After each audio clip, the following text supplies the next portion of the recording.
Good morning.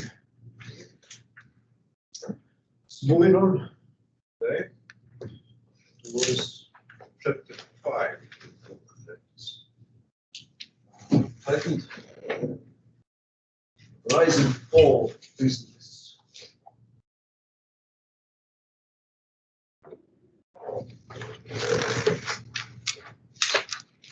I will translate it or reformulate it by saying that what this chapter does is actually studies how competition works. How market competition works.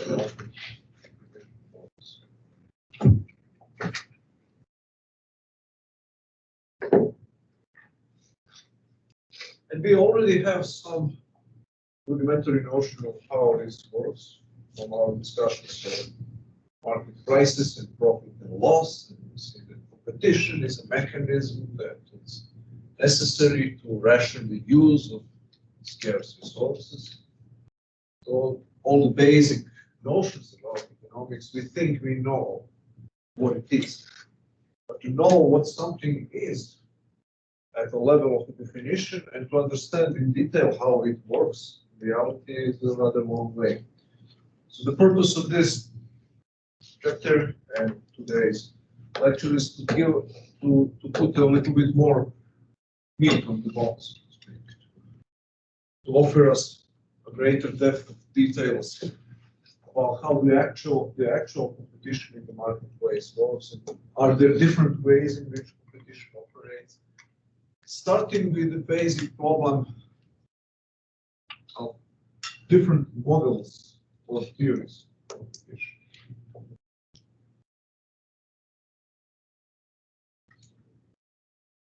So it's very familiar, almost ubiquitous joke that you have two economists, three opinions.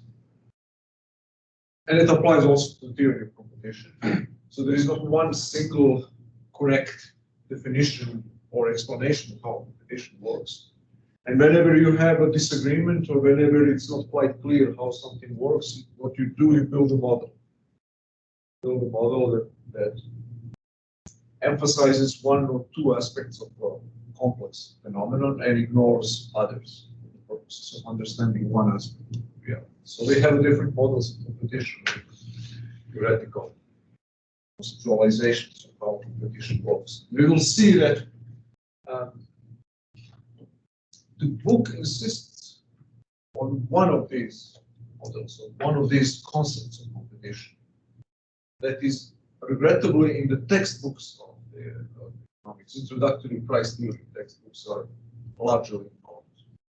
So there are two models, let's say, the textbook models that economists spend a lot of time pondering about, theorizing about, or analyzing are the models of static competition. Those of you who might have taken microeconomics class course before, you will remember those are the models of perfect competition or price taker model or price searcher model or imperfect competition or monopolistic competition. So what all of these models have in common is actually that they take the environment within which firms compete as a given, as unchanging. And then look what the firms do within the already given fixed unchanging environment. So that's the reason why it's called static competition. Conditions within which a competitive process unfolds are fixed. So what does that mean? That means that a couple of things. That we assume for a moment that technological change is not a factor. The technological knowledge is given. The technological recipes for production of consumer goods are given, available, and widely known, and not changing from one point to another, from one moment to another.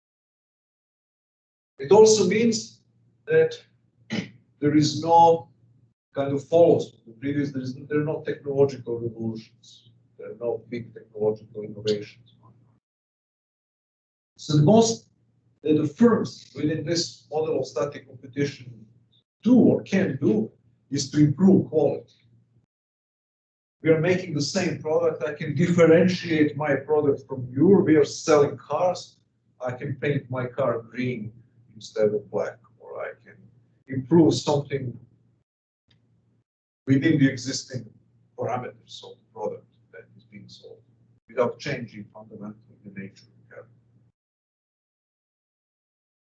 Or I can make it a little bit better, more economical, and so on. But it's still the same product. So that's one. Within the static competition, firms can compete by offering a better product or higher quality product or redesigned product, slightly tweaked or changed, or to differentiate it from everybody else. So, you know, this might sound as a kind of truism and self-evident thing that everybody does, but it's not so self-evident. Once upon a time, Henry Ford believed that black is the only color for a car. Ford models in the beginning of the 20th century were sold only as black T model. Black. You can buy, there was this advertisement, you can buy our cars in any color as long as the color is black. And then relatively later on, firms started experimenting with different colors. It's just one silly example of differentiation that nowadays is taken for granted. Everybody does it, and whether this nuance of green color you like for your own car, that one, that shade green. But once upon a time, that is a controversial issue. There are many other things related to this. So that's all of those things could be lumped together under the notion of quality. It's still competition within the given technological and organizational parameters. You're not inventing a new product. When you change the color from black to green, or you change the transmission mechanism from automatic, from manual transmission to automatic, it's not a new car. It's not a new product. By the way, it's not even clear whether that would qualify as a quality competition or technological. So you see how narrow this static competition is. And the second thing that you can do, in at least some of the models of static competition, you can increase or decrease your price to maximize its sales, to maximize your revenue. So there is a price competition.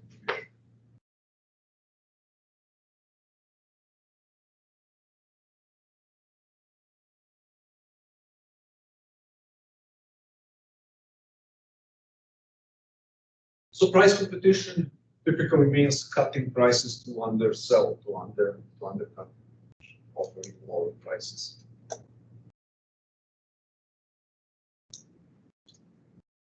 Than your rivals. Okay. So if you now remember for a moment the discussion of the invisible hand of the market and how the market seems like a mechanism in which somebody is using entrepreneurs in a very sly and smart fashion to work for the consumer without ever consenting to work for other people, pursuing their own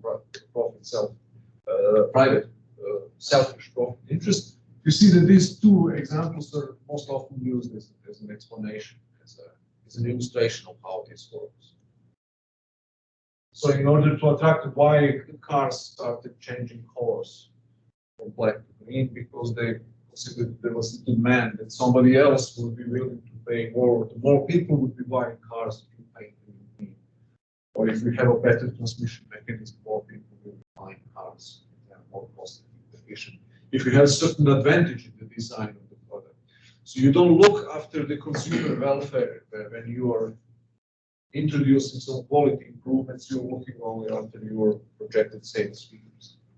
And also price competition. You don't cut prices in order to help the consumer, in order to perform a public service to society, to sacrifice yourself for general welfare of other people. You're doing it in order to increase your revenue. You think that you can make on sales what you lose in the fair price, that your revenue will be higher because people will be buying more. And yet somehow at the end of the day, when everything is said and done, when you make an accounting, it looks ex post, it looks as if you were performing public service, because the result is exactly what public wants: higher quality and lower prices. So that's one story that I already told you at the beginning. So you can use this static model of competition as an elementary illustration of, let's say, why the market works. Why the market works.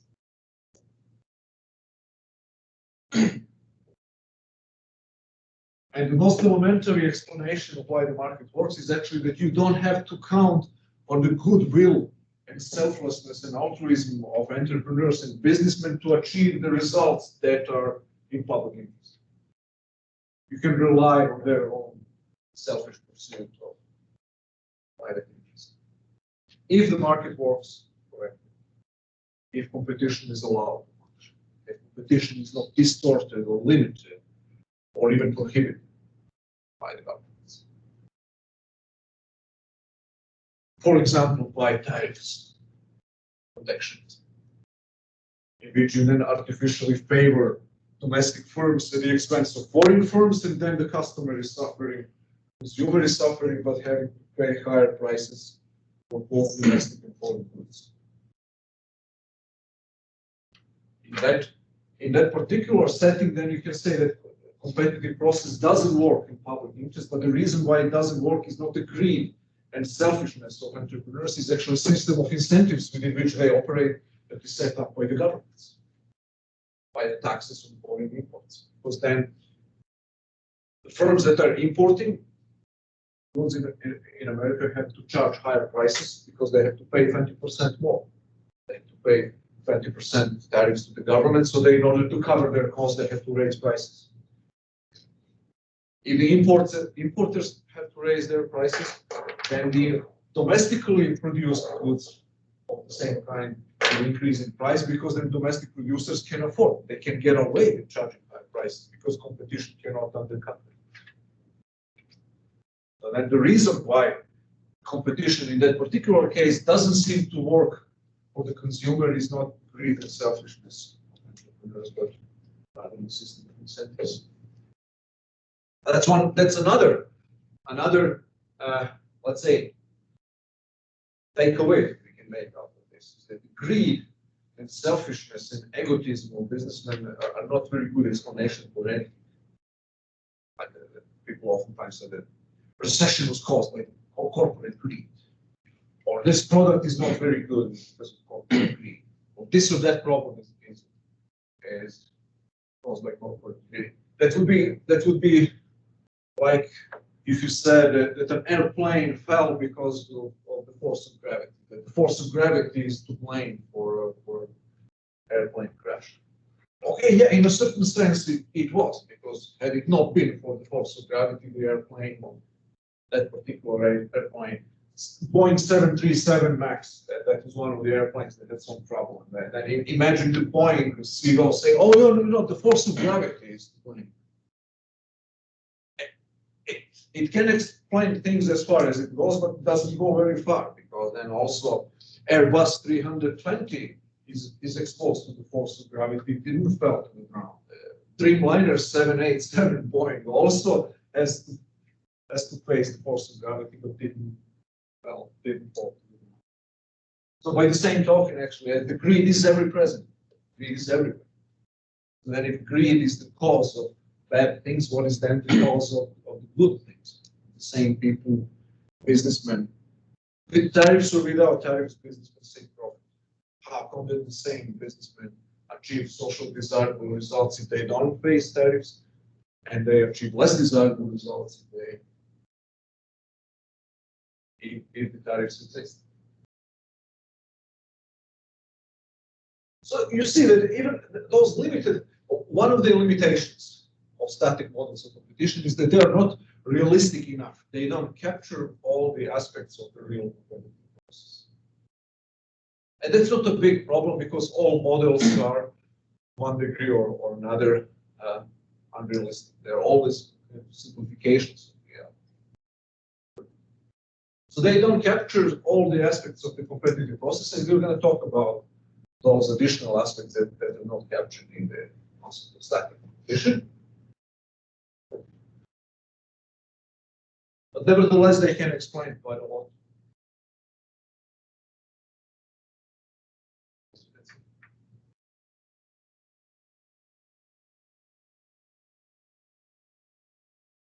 Any questions? You don't have the Sowell doesn't talk about this, but he kind of assumes all of this.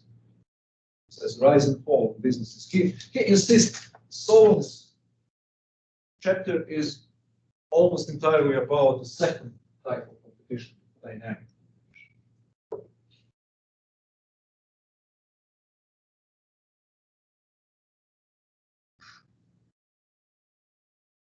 You cannot call this a model, strictly speaking. You call it maybe a conception. Conception of competition.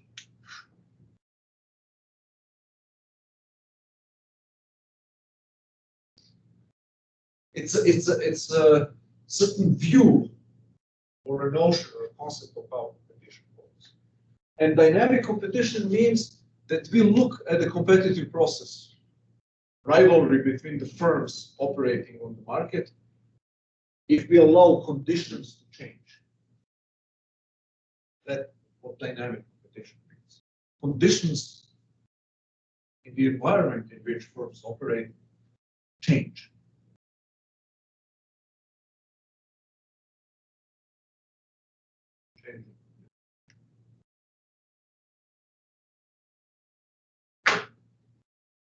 Those conditions could be of different kinds. Could be, so what are those conditions that we allow to change? Number one, social conditions.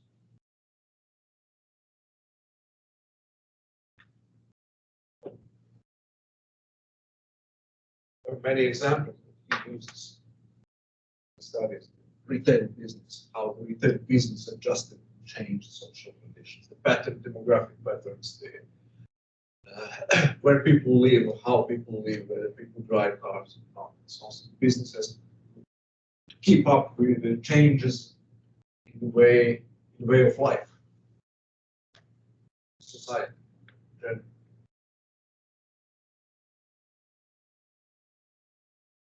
So see how the high-tech industry adjusted to this and undesired change in our way of life in the last year. Many of us remain at home unwillingly. So then what happened? Online business just lost.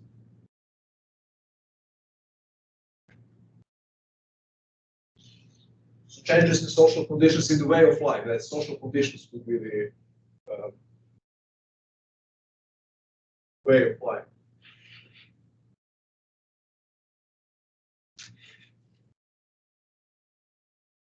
The second type of changes that are analyzed within this conception of dynamic competition are technological changes. Technological.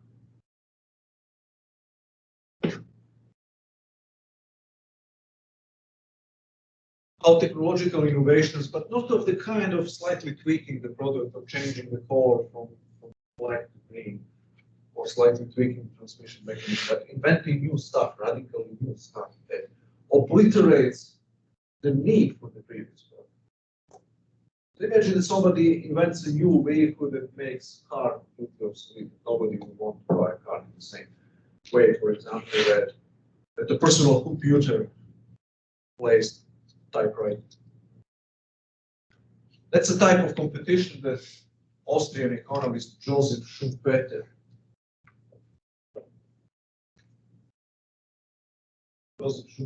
called creative destruction.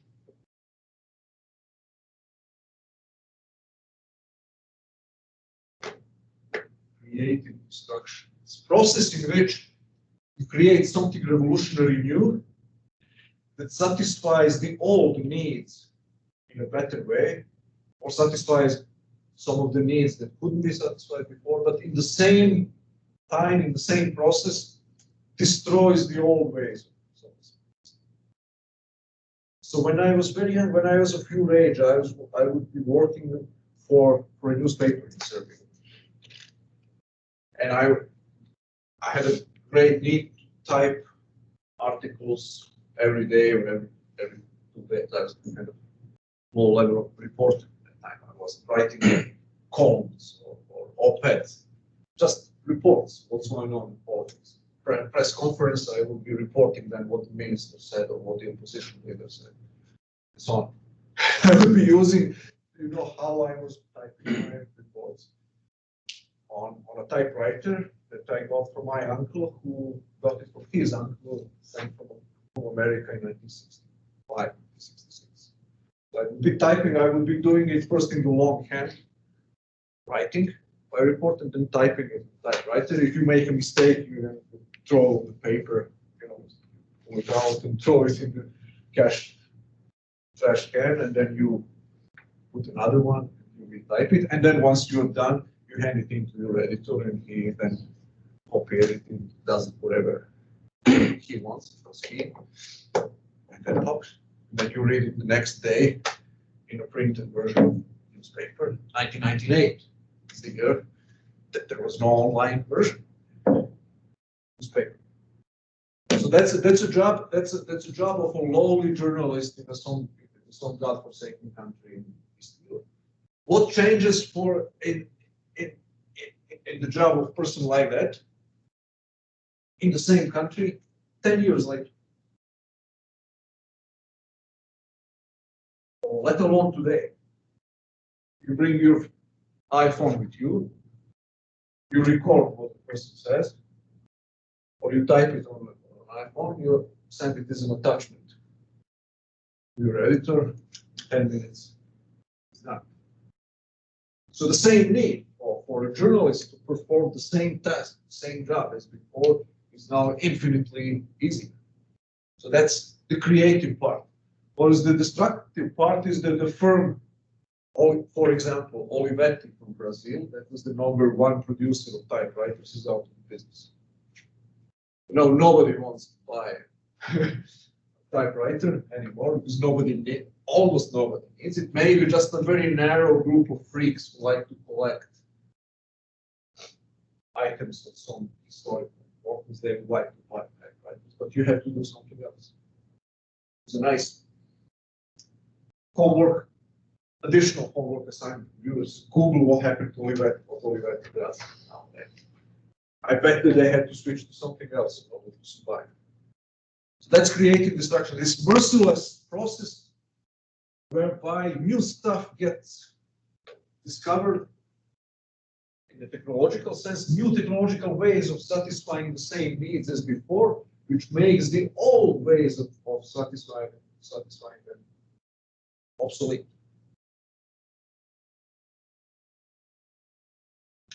Now, why this might be a problem? So this aspect of competitive process is very got a very bad rap in our modern society. People get really upset about this aspect of getting funds. Why is that? Do you know any examples in our society? People get really upset by the process of creating destruction.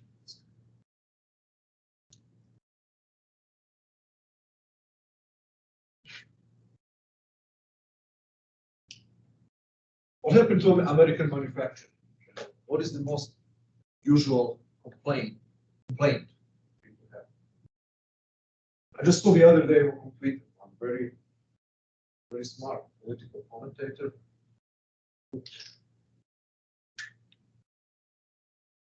Graph in order to show how American manufacturing is in deep trouble. It is time. It is the manufacturing employment, number of people who work in manufacturing. It is, let's say, 1975. It is 2020. And the graph looks something like this. Is that I have a surprise for people who believe that American manufacturing is doing okay. Let's take a look. One picture speaks louder than 1,000 words. How many people used to work in American manufacturing in 1975? How many of them are working right now? And I couldn't resist. I downloaded a different picture in which instead of manufacturing employment on the vertical axis, it was manufacturing production. And the graph looks like this. Manufacturing production is increasing by leaps and bounds. American manufacturing is doing great. It's better than ever. Productivity per worker increased around 5-6 times in many cases. So what happened since 1975? Automated machinery. Automated machinery. That's by far the largest part of the explanation. It's a creative destruction. Now you don't need generation of your grandfathers, probably. Maybe fathers, depending on the age. The dream job of a young man without college education was a kind of factory job in automobile industry or whatever. 70, 80%, 90% of those jobs are gone. Not because evil Chinese took over the industry, but because now technology, robots and machines do 80 to 90% of the job that manual laborers were doing in 1950s and 1960s, Detroit and other manufacturing centers.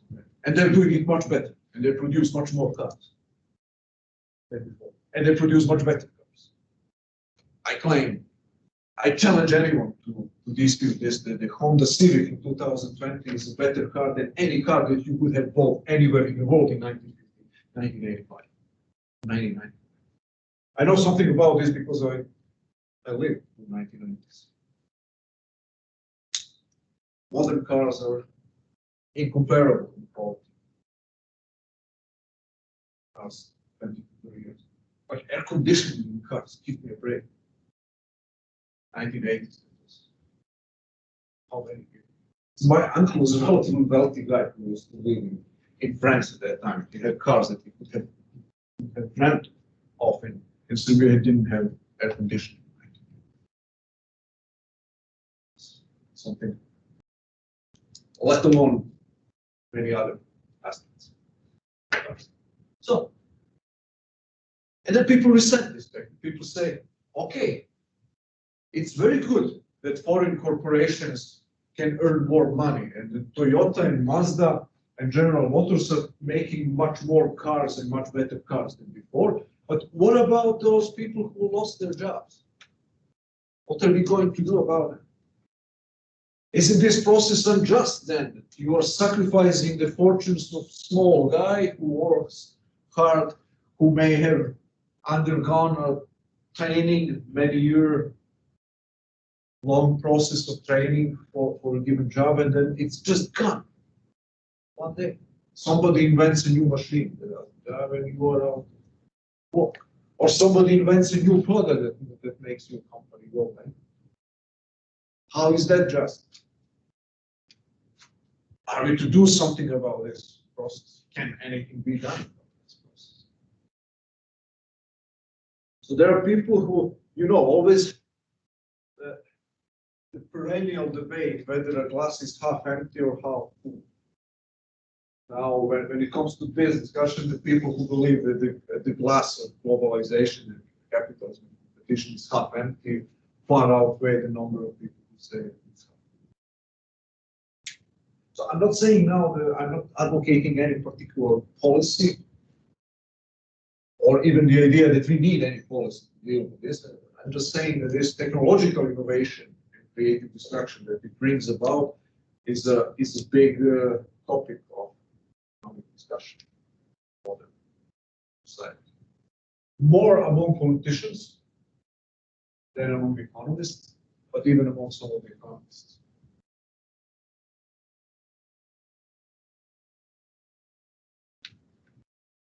To give one example among economists, Joseph Stiglitz, some of you might have heard of, is a Nobel Prize winning economist.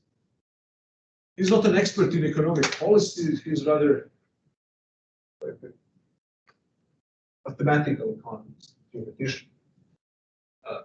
And he said, you know, what we need to do is actually to tax the technological change. So we need to increase taxes on the firms and companies that increase the use of machines and automation and technology in order to compensate the victims and workers for those jobs. So we need some limited redistribution of income from the winners of globalization to losers. Because who are the winners in this process? Among the workers, among the employees, among people who work. Forget about the corporate leaders or shareholders. Yeah. So-called white-collar workers, blue-collar, white-collar, blue-collar, relatively lower skilled manufacturing workers. White-collars, the knowledge elite. Many other. So we have this trend actually that the differences between performance between the highest skilled workers and lowest skilled workers is widening. We can say that there is a good case to be made that the knowledge elite in this country, highly educated experts, engineers, computer engineers, mechanical engineers, and so on, doctors, lawyers, so on and so forth, they profit disproportionately from this knowledge economy. It's not the economy based anymore on physical labor, it's based on knowledge, and people who excel in this profit disproportionately.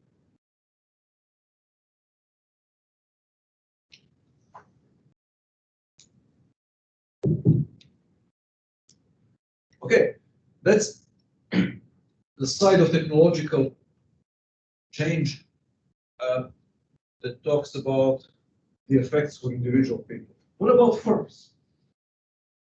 How this process of creating destruction affects firms, behavior of individual firms. So I mentioned this. Imagine that you are a typewriter producing firm. Bill Gates comes along, or whatever, IBM was a pioneer, pushing their personal. And you have to adjust, you have to copy or to die. If the innovation is successful, if the consumers really want it, you have only two choices, or maybe three choices. Die to go bankrupt, to copy paste what this firm does, or to improve it slightly, or to invent something. So you have to keep innovating in order to stay in business, one way or the other. So innovation on the part of one firm forces everybody else to engage. And this is then the engine of constant perpetual progress. Again, the invisible hand of the free market. They don't want to innovate, they actually hate innovation. Business people don't like this dynamic character of the market. They would very much prefer to sit on their laurels. You discover something and you earn good money and nothing changes and nobody can challenge you and you can sit back and enjoy it. The problem is that you cannot do it because the other guy who doesn't enjoy as high a profit as you do is motivated to change something and to take over your market by offering something else. So you have to match his innovative capacity. And the third guy does the same. And then you have this perpetual competition for conquering the market, which sounds bad, like a militaristic metaphor, is actually just means to humbly and obsequiously serve the customers. That's what conquering the market. To show to your masters, consumers, with their money that you're a better servant than the other guy. So you have, in order to achieve that, you have to innovate all the time. One of the things that you have to do. There are many other things. many others equally obsequious and servile things that you have to do in order to survive. I said this, it's a completely opposite picture of what we usually get bombarded with, this idea of conquering the market, the barons of industry or captains of industry or big corporate fat cats who exploit consumers and so on. It's actually, when you look at how the market process works, it's the other way around. They're helpless servants, sycophants. Customer is always right. That's very true. Consumer is always right.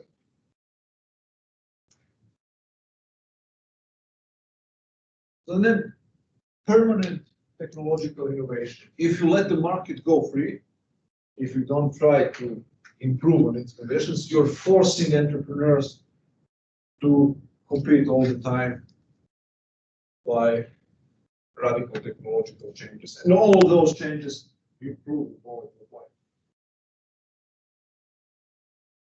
Not everything that they can come up with improves the quality of life, but everything that passes the test of the market improves the life. Otherwise, they would be painful.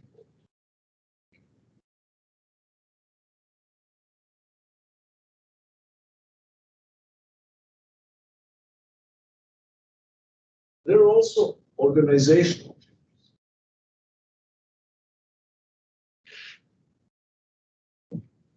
We'll see in a moment what is that. It's changes in the way how you run your business. So, of course, the changes in business leadership.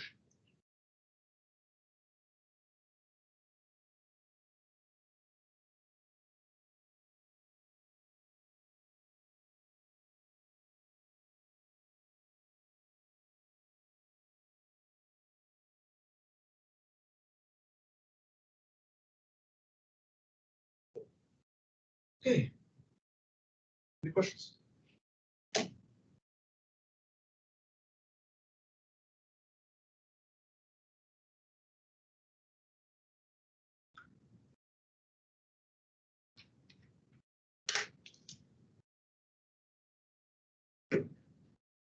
What are the main problems of this? Or one of the main theoretical problems of economics? Or one of the main purposes of economic process is to solve the problem that cannot be solved in any centrally directed fashion. And that is how to exploit the knowledge that is widely dispersed among the millions of people about what is the best way to serve customers, that cannot be collected and used centrally by any political or bureaucratic authority. This is sometimes called, in economic theory, the Hayekian problem, after the economist F.A. Hayek. So that's the problem, that the knowledge about what is the best way of serving the customers is not something that is given to everybody and available to an objective scientific observer. What is the best way to do the retail business? What is the best way to sell shoes? What is the best way to produce a car? So all of those questions cannot be answered by starting from some theoretical scientific propositions, technological propositions, and then just applying them. It is always connected to this decentralized character, decentralized knowledge. As Hayek calls it, the specific knowledge of time and place. Specific knowledge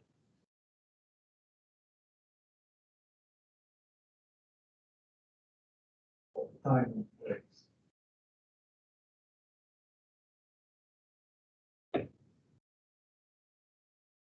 only the man on the spot, he says, can know some crucial information about what is to be done in order to satisfy consumers. So many different aspects.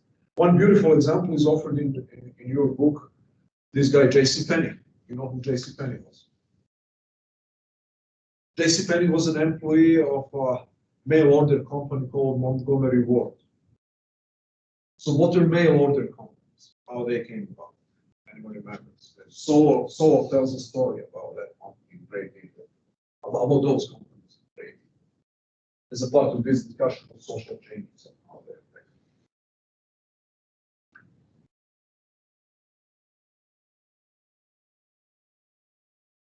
So mail order companies is actually a store that sells stuff by mail.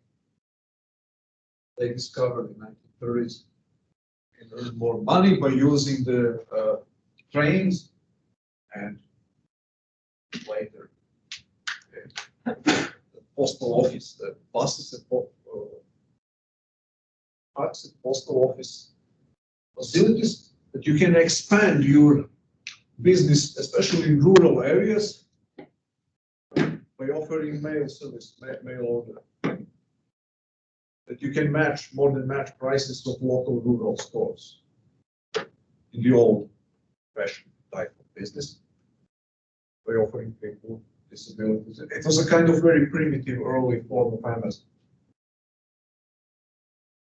And now something changed after the Second World War, increased urbanization. That people started congregating in the share of the urban population increased dramatically vis-a-vis the rural population. And in Montgomery Ward, there was one guy who proposed that they need to switch from the mail order business, who analyzed the market, and he realized, you know what, I think we should move away slowly from this type of business because our main customers, the rural and small town community is shrinking, the urban customer base is increasing. We need to start building big department stores in large cities. And he was dismissed as an idiot and freak and know nothing, and fired. But there was another guy who was also studying the market. I think that he was an employee also of some big firm, and his name is J.C. Penney. He borrowed money, he quit his job. He started a new firm, building the large department stores in the big city. The business model that to some degree still survives. And he started earning a huge amount of money. And then many other firms, including Montgomery Ward, had to copy paste his business model because he was much cheaper than the firms practicing the old-fashioned mail order. So now you see what Hayek means by the specific knowledge of time and place, actually. It was J.C. Penney, the guy on the spot who analyzed the market in some particular detail and who was ready to put up to invest some money in this project, who was the real spoiler, who was the real revolution. It was not some big shot from the corporate hierarchy in already established firms. It was not some professor of economics who developed a careful, like a smart model about economics. It was some guy on the spot who used to work in the business and who knows how it works in detail, who was ready to discover something new, to discover a new and a better way of satisfying.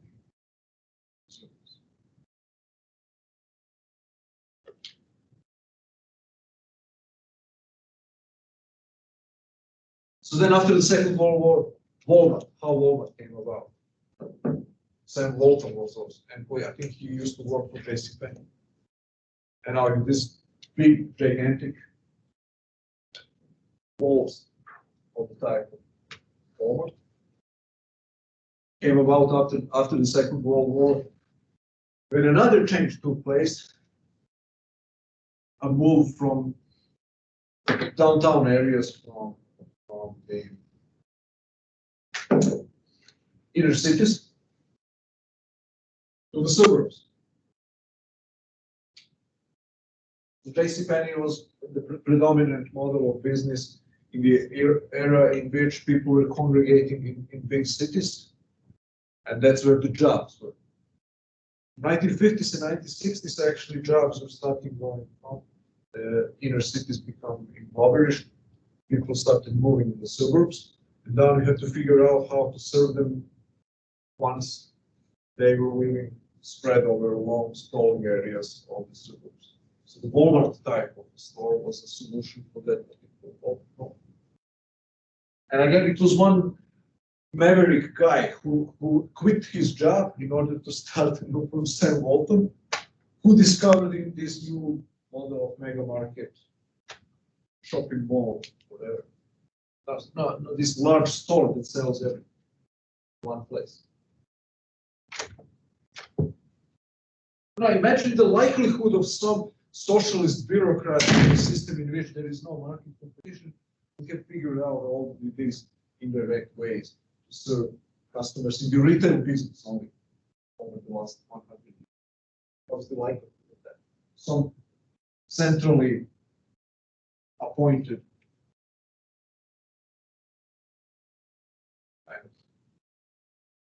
central planning body or commission can discover all of these things without the pressure of the competitive process and without the ability to profit from your innovation and without the access to local type of knowledge that you have. What would have happened to such a person like Sam Walton or JCPenney that have been shut down? Just as this guy from Montgomery Ward was shut down by the higher ups in the corporate hierarchy. Bureaucratic hierarchy.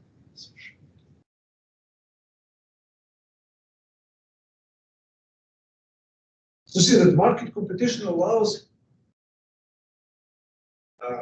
society to change in radical ways and forces businesses to adjust to that by offering the new and innovative ways in which they can serve the customers. The way of life changes. People move from villages and small towns to big cities, retail business adjusts. People move from inner cities to suburbs, business model adjusts accordingly and figures out how to serve them better those conditions.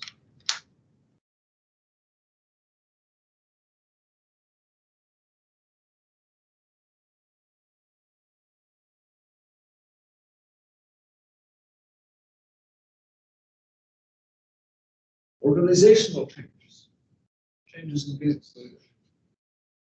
So creative destruction is not only in the area of technological change, as we have seen some of the examples in the retail business. The way how you have business, the way how you organize the firm also can affect profitability. So many other examples. Once the prevailing business model changes, you have to copy paste, you have to emulate the successful leader in order to survive the business. So, Sam Walton, JCPenney are some of the big revolutionaries in American business. There are others. When it comes specifically to organizing internal production, organizing internal in manufacturing business. Two of them stand out. One of them is Henry Ford, and the other one is John D. Rockefeller. The classical business history. So what Henry Ford did? Henry Ford was not big. Neither Henry Ford nor John D. Rockefeller were big innovators in the technological sense. They didn't improve so much. Yes, Rockefeller did a little bit, improving the product that he was selling, kerosene and the products of oil refining, but not very much. That was not his core thing. Even less Henry Ford. They didn't change the technological production, they changed the organizational structure. So Henry Ford invented famously the assembly line. They changed the business model by reducing costs and organizing the entire production process in one full line. Reducing the time waste you need to pay if you're producing stuff scattered different markets. Increasing the efficiency of your labor that way. So this was a complete revolution in the business operations, so much so that from 1930s until 1970s, this entire era in economic history, when you read the books economic history, this is called the Fordist era, or Fordist method of production. The 20th century manufacturing is called Fordist because, why? Because everybody was eventually, the assembly line invention was so efficient that everybody had to adopt, pretty much everyone had to emulate. It's the prevailing form of manufacturing production in many industries.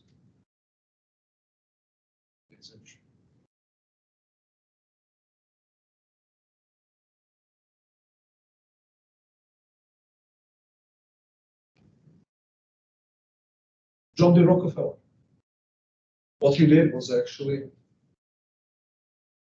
even more peculiar. He discovered the phenomenon of, again, man on the spot who has the experience with this stuff and who has the money and has the ability to profit from his discovery.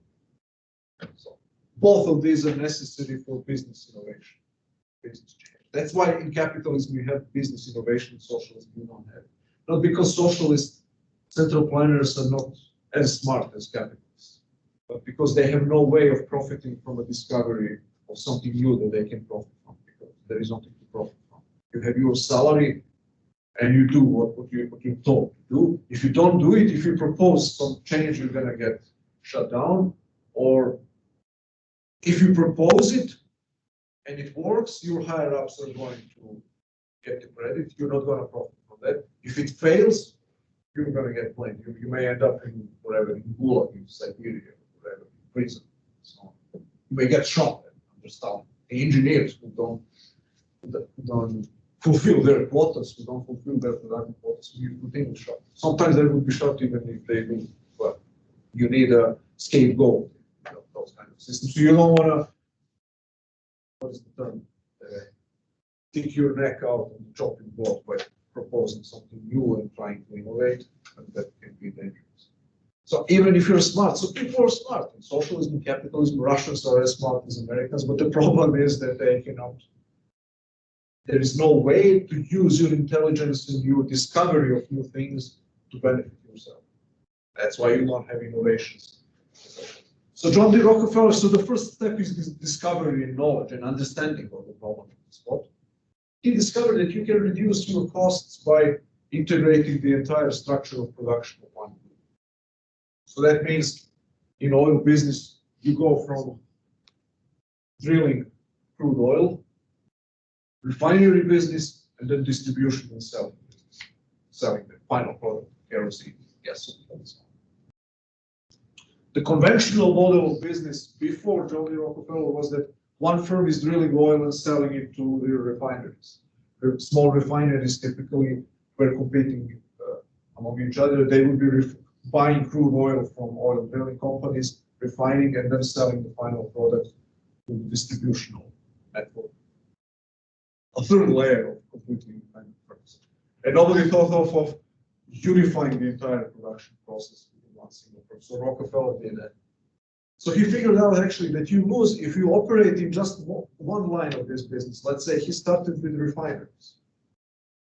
And if you then depend on the crude oil drillers for the supplies of your crude oil that you need in order to run your business, you may get blackmail. You may get unfavorable terms of trade. They know that you are their hostage. If they don't deliver the agreed upon quantity of oil, you're going to lose money. So then, if they know that, they have a power over you in negotiations. They negotiating position vis-a-vis you is much better. So then this could be cost ineffective actually to it might be cheaper, thought John D. Rockefeller, if you buy the oil drilling firm, then you don't need to negotiate, they're part of your operation. You tell them what to do in the same way. You are the CEO of an oil refinery, you tell those guys who drill oil to do in the same way you tell your own employees in the refinery what to do. And then if you can include the distribution network, you can cut your costs.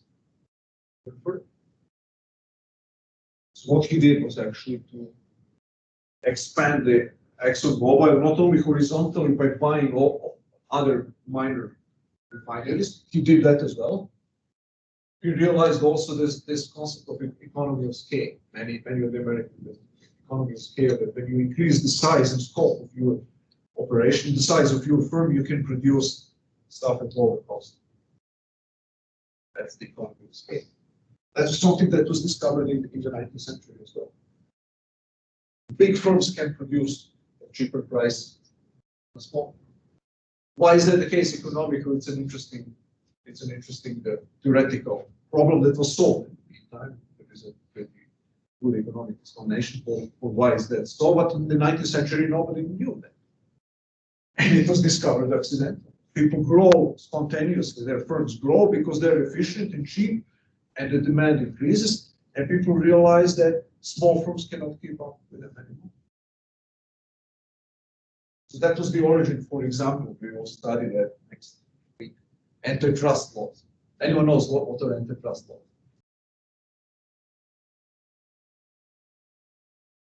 Antitrust.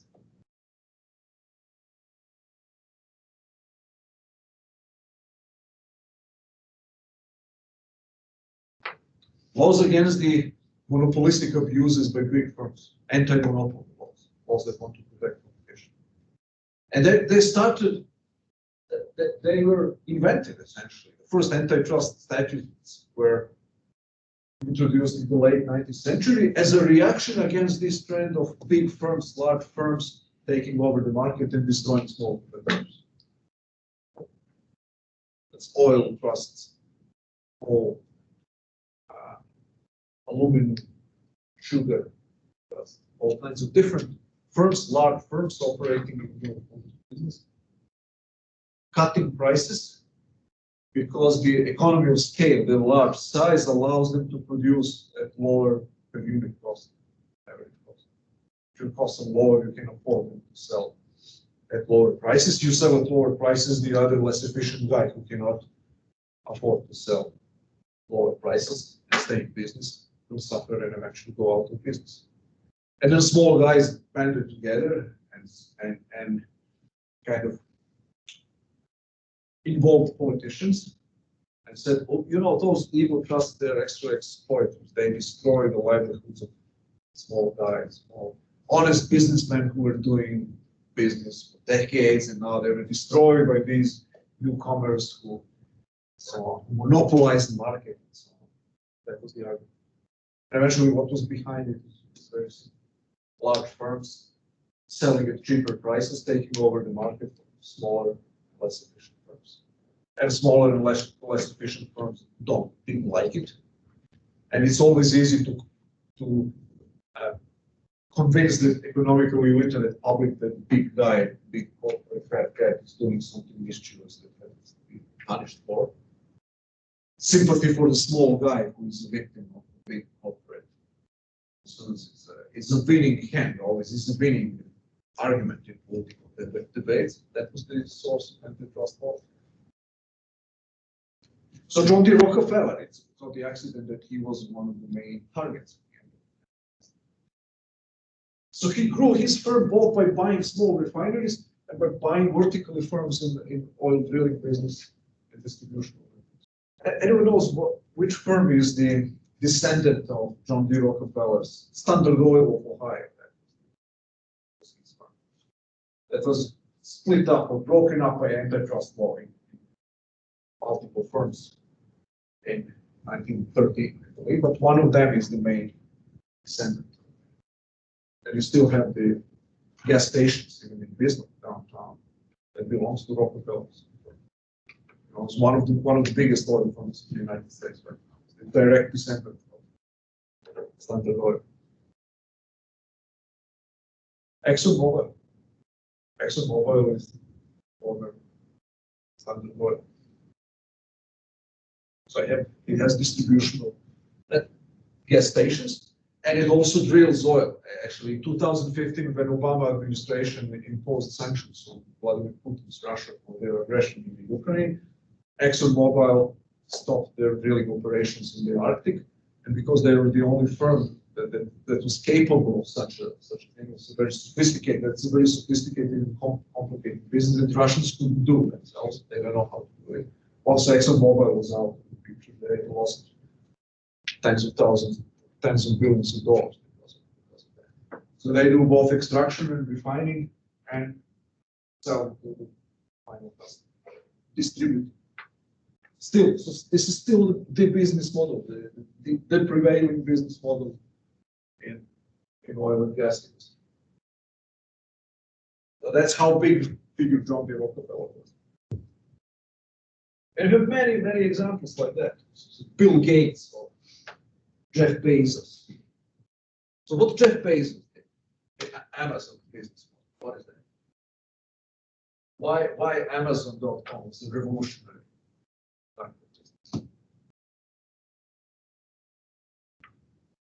Who's the victim? It's a creative destruction. What is the value that he provides?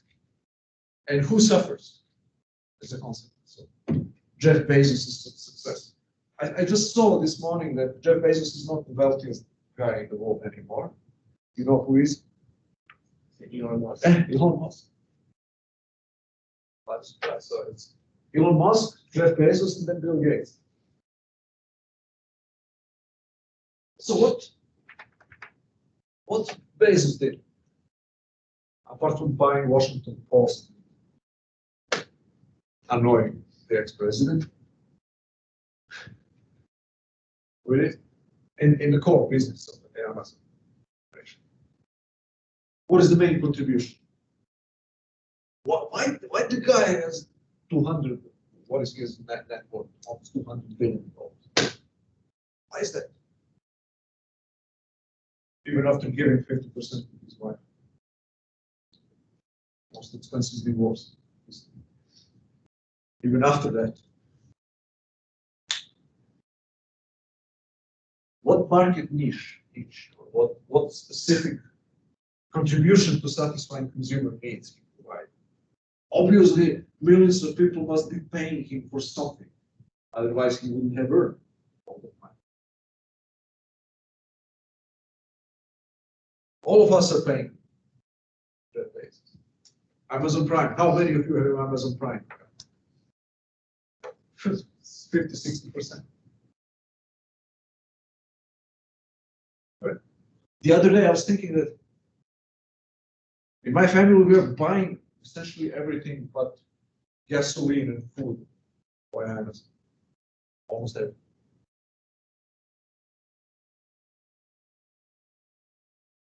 During the pandemic, even people who were not so much oriented towards the Amazon increased their demand for its services. So it's easiness and cheapness and convenience. You don't have to drive to the store. You don't have to. You just run everything online. You search and find the product. You have a price guarantee. If you cannot find it on the Amazon, it's not very likely that you're going to find it anywhere else. It's very unlikely that you're going to find a cheaper price for books. That's my major area of expertise on Amazon. It's very unlikely that there is another book selling store online or brick and mortar that will give you a better price than Amazon. Well, there are real services. Convenience, cheapness, predictability, and saving the costs of going into brick and mortar stores. Buy stuff. Now that's the creative part. What is the destructive part?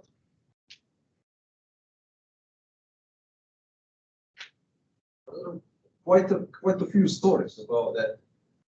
and some calls to action against the Amazon.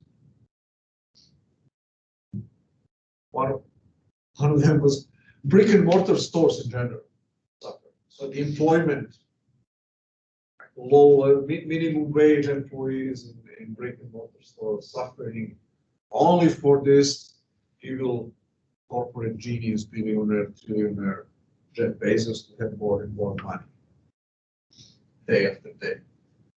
He needs $300 billion, and who cares about small people who used to work for whatever? JCPenney, Sears filed for bankruptcy. One of those big stores actually filed for bankruptcy last year. How many jobs are going to be lost? Jeff Bezos. It's the same thing as the examples before. Somebody suffers always. Somebody suffers from business innovations of any kind.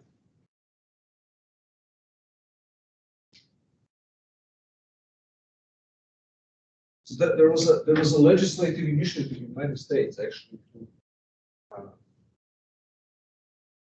limit the Amazon's ability to sell books or to subsidize local bookstores in order to save them from.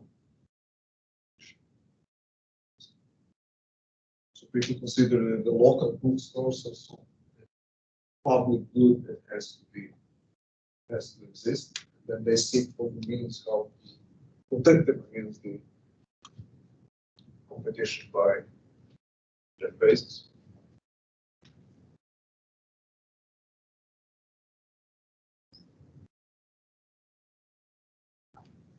So you see that the main takeaway point from all of this is that the key problem of satisfying consumers is to figure out, to understand, to predict what they really want and what would be the best way of satisfying. And there is no other way. And this knowledge about how to satisfy them is widely dispersed, and you can never know who is going to come up with the best idea and how and when. And the only way to discover that, the only way for this process to result in increased satisfaction of consumers is to allow all kinds of people to experiment in all kinds of things. When it comes to organization of the firm, when it comes to technological change, when it comes to production techniques. When it comes to forms of marketing, that's also. Why marketing exists? Marketing is necessary. Why? What do you think? Firms are spending billions of dollars on marketing. So there must be some benefit that they expect to derive. Why is there marketing? What is the reason that it exists? To increase profit. How exactly? How marketing increases your profit? Advertising. Yeah, advertising. Yeah. How and why advertising increases your profit? What is the reason that advertising exists? It's big money that you have to pay. There must be some problem that you are trying to solve by advertising. What is the main problem that every firm faces? One of the main problems.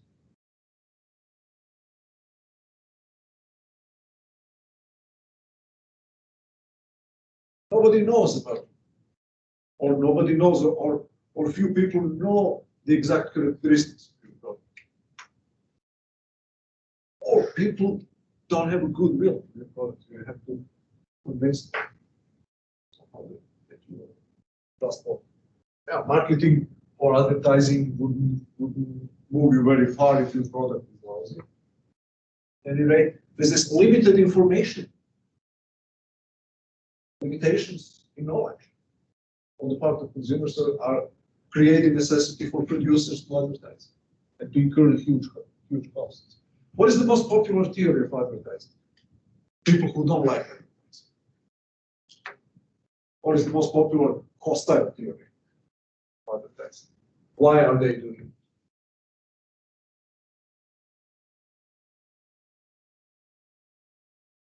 They have a lousy product. And they know it and they want to brainwash consumers to buy their lousy product to increase their profit. That's the most popular. Here. Or they have to create a need. They want to produce something, but people don't care about that. So then you have to create the need. You have to convince people that they really need to buy these new plasma TV.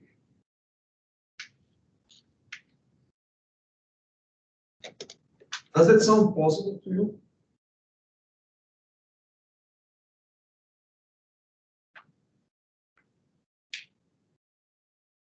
Can they create a need that doesn't exist? They, whoever they might be, corporations, private firms.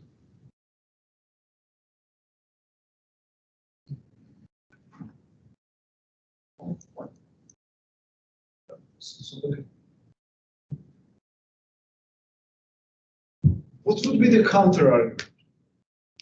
If you think that they cannot do this, advertising is not here to brainwash the consumer or to convince the consumer to buy something that she doesn't want to buy. We've been without it in the past, so why do we need it now? We've been without it in the past, so why do we need it now? So like that's one reason why someone might not need something instead of like, oh, want. So we've been without it in the past. Why would we need it now? So that's an argument for the thesis that they might be trying to convince people because they're producing something new. They need to convince people. People might not know that they really need it. Okay. What else? You know how much money they spend on market research operations? It's a huge amount of money, comparable to the amount of money they spend on marketing. So think about it for a moment. If you control the consumers and you can impose unilaterally with your clever advertising to them what they need to buy, if you can control what they would wish and want to buy, why on earth would you be spending billions of dollars trying to figure out what they want? Because that's what the market research is.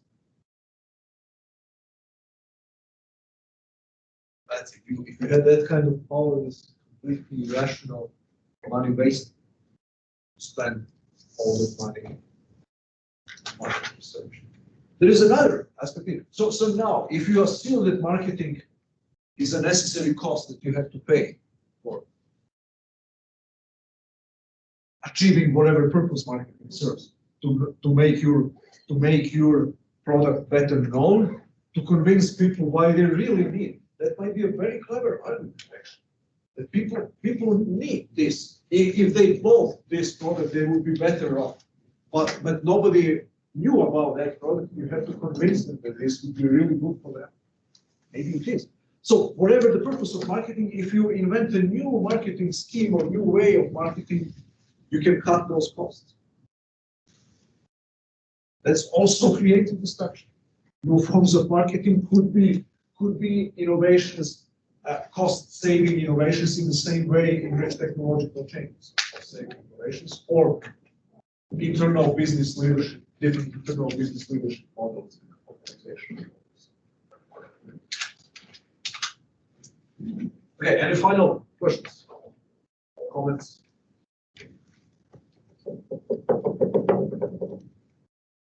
Okay, so next time we go to the economics of big business, that's the monopoly, competition, antitrust, and so on. So again, another chapter that deals with the different aspects of